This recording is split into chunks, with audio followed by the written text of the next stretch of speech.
já os condomínios rurais, né, no sentido de que a Serra passa a ser um lugar considerado, como alguém falou aí, foi a nota do Vinícius, né, uma periferia de amenidades, onde ela já oferece, né, condições específicas, climáticas e paisagísticas, né, que fazem dela, criam a possibilidade do aproveitamento turístico, né, naquelas áreas. Né. Temos condomínios rurais, né, e são muito presentes, diferente dos loteamentos urbanos, né, os condomínios rurais se apresentam como uma ocupação de baixa densidade com o objetivo de aproveitamento desse potencial, né, dessa cara, né, dessa paisagem, né, que oferece a serra, e em alguns casos primeira, mas na maioria segunda residência. Tá? E as áreas de influência remota, que são economias agrárias diversificadas e pouco conectadas com o processo de metropolização, já? Que estão colocadas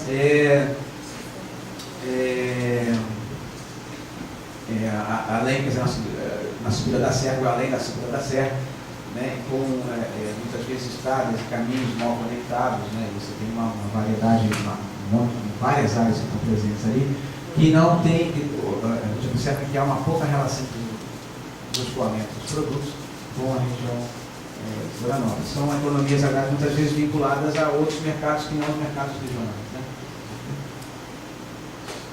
A gente pode ver nessa tipologia, né? Está aqui em vermelho também, meio apagado, difícil de ver, né? A gente pode ver isso aqui, seria a área de transição, a ocupação, né? É dos anéis de Bondina.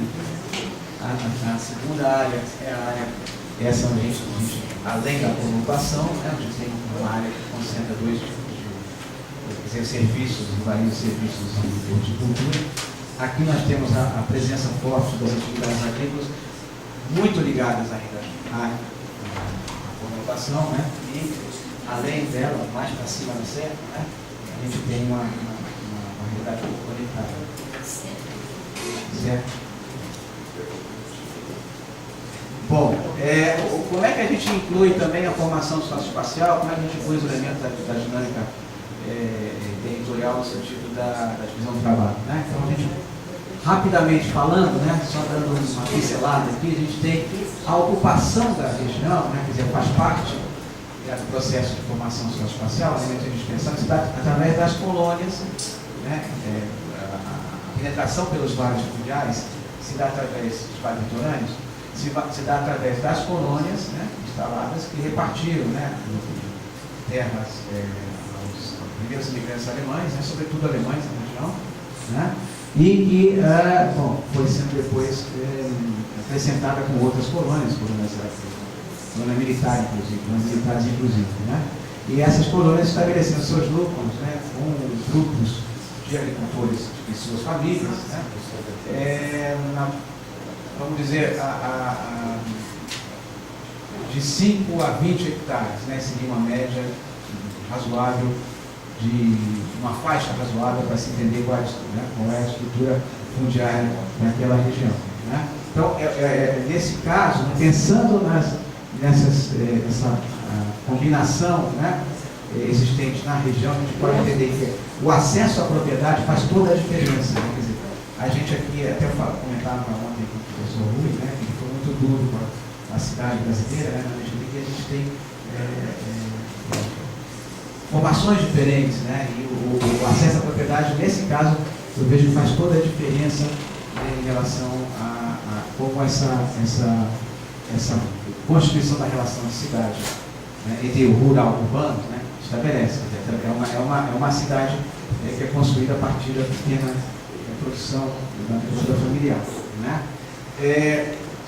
Rapidamente, dizendo que a produção de gêneros agrícolas nessas colônias, né, que começou no século XIX com venda, com produção para fora, né, Florianópolis era um porto, um canal de escoamento de produtos de toda a região para a praça, por exemplo, do Rio de Janeiro, era em algum momento do século XIX, né, por algumas décadas do século XIX, Florianópolis era a principal produtora de farinha de mandioca do Brasil, né, a região, a gente entender um pouco a importância, e tornou especializada em alguns produtos, né, também por ser rota de tropeirismo, algumas áreas também se desenvolveram com base na produção de especialização de moinhos, engenhos, além da família de mão de obra, de cana-de-açúcar, melado e cachaça. Né?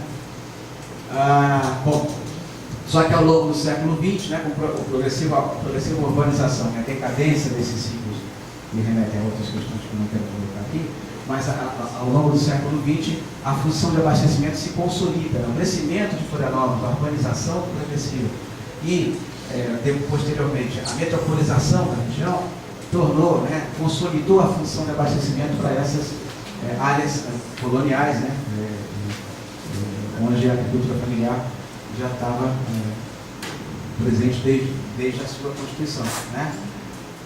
Bom, então essa agricultura desenvolveu-se apoiada em circuitos regionais, locais regionais, né, vinculando esse processo de urbanização e mais tarde a metropolização da capital catarinense. Né?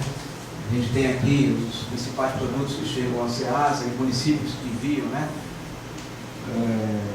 Basicamente, peguei um grupo diversificado, mas que expressa, né, um pouco qual é a importância da Grande Florianópolis no abastecimento da região, da conurbação. Os produtos que chegam ao Ceasa. O Ceasa são localizados no município de São José. Né?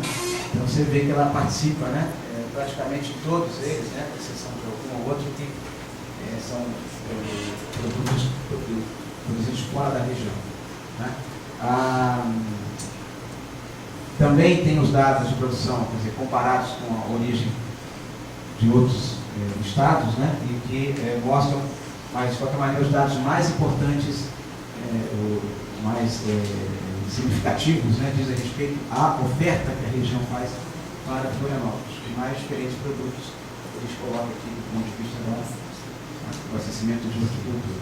Bom, só para encerrar, quero dizer que tem os vínculos dessa agricultura regional, né, nesse processo, tem fatores de duas naturezas, né? A gente consegue enxergar, em princípio, né? Os fatores estruturais e os fatores institucionais. O que são os fatores estruturais e institucionais? Bom, vamos ver. Vamos relacionar um pouco quais são os fatores estruturais. Né? Quer dizer, a demanda urbana crescente, o aumento do consumo metropolitano, faz com que você tenha uma tendência, né? Um vetor, né? No aumento da produção de alimentos frescos altamente perecíveis, né? Onde, quer dizer, a localização é uma condição privilegiada de alcance de acesso aos mercados. Tá?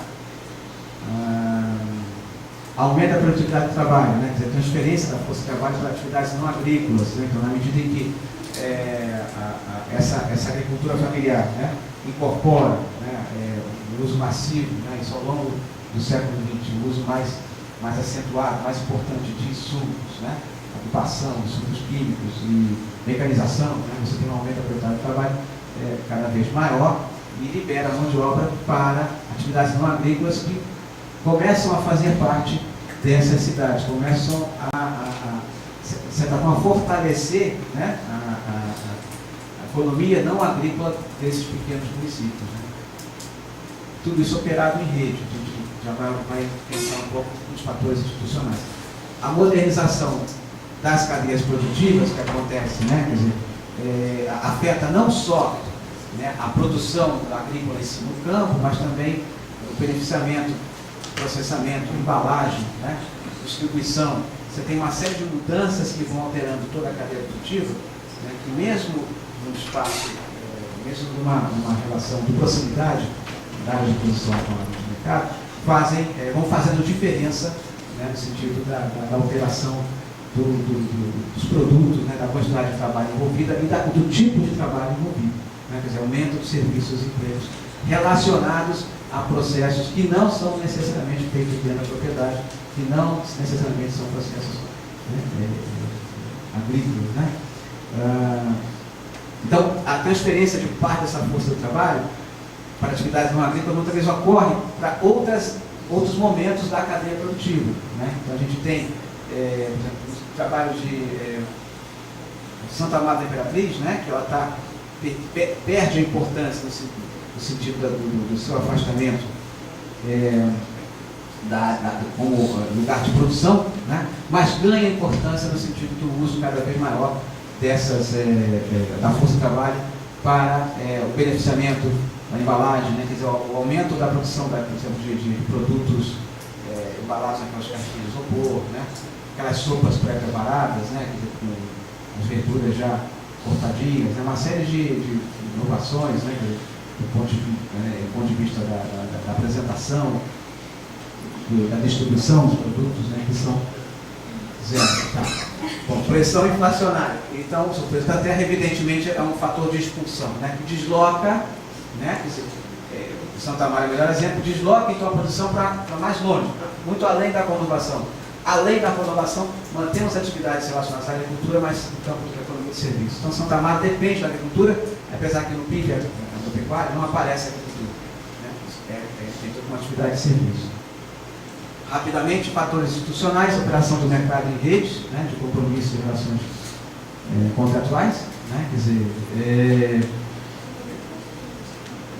distribuidores, atacadistas, comerciantes, né, fazem, tem uma necessidade permanente, né, de oferta de produtos frescos, por exemplo, né, então, o chuchu tem que chegar todo dia no mercado, o alface tem que chegar todo dia no mercado.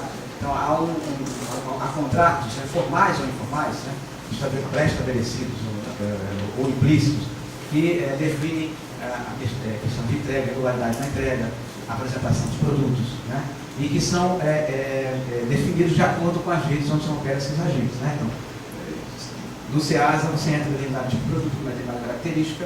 Já em supermercados existem outras relações que o supermercado opera, na relação direta muitas vezes com o agricultor, né, os atravessadores, etc. Né? Circuitos constituídos por fases formais ou informais, a gente falou dos processados, né? E exigências técnicas e sanitárias ordenam o mercado, disciplinam as relações do mercado, mas não eliminam necessariamente os produtos. Eles estão presentes e chegam para nós, participam da economia da cidade, né? Chegam aos pequenos mercados, chegam aos sacolões, chegam às feiras, sobretudo, mas a partir de estratégias alternativas de encaixe, de alocação desses produtos. O queijo colonial, né, o queijo das colônias, o famoso queijo colonial, que é encontrado, né, em várias áreas, né, no Rio Grande do Sul, né, nos colônias que foram instalados, por exemplo, produzido ali na Grande Florianópolis, ele é produzido em pequena escala por agricultores que possuem equipamentos, né, pouco adaptados, digamos assim, instalações pouco adequadas do ponto de vista da vigilância sanitária, não conseguem ser fiscalização, mas, entretanto, o queijo muitas é produzido por essas propriedades e transferido para outras que têm o selo. Então, elas colocam o selo do queijo vindo das outras, né, esses produtores que não conseguem se estabelecer formalmente no circuito, e aí formalizam a produção que deveria chegar à cidade dentro de uma condição informal. Também esse é um outro caminho, né? O queijo não pasteurizado, porque o queijo colonial, se ele pasteurizar, impede a qualidade, o sabor, eles mesmos dizem que impede o mercado. Né? E a construção da qualidade, quer dizer, por último, né, o aumento do capital cultural e econômico no ciclo de cooperação espacial, né, o vetor da promoção de produtos e processos de qualidade destacado. Né? A ideia de